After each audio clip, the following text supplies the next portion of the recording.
Assalamualaikum warahmatullahi wabarakatuh. Mga kapatid, November 24 po ngayon. At ito, malakas po ngayon ang ulan dito sa Tacloban City dahil sa tropical depression Verbena, no? Ingat po tayo mga kapatid at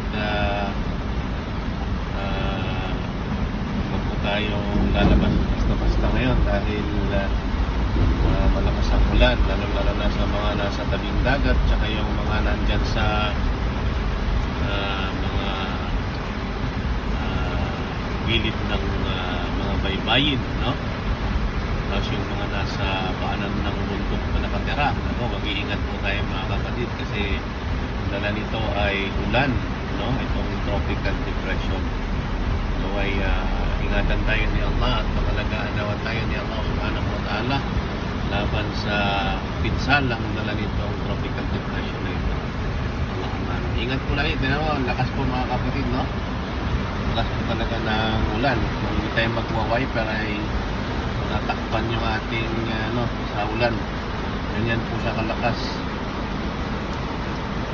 Kansilado na po ang klase dito, yung nursery at saka elementary. Hindi ko lang alam kung high school ay kansilado na rin. Ingat po mga kapatid. Assalamualaikum warahmatullahi wabarakatuh.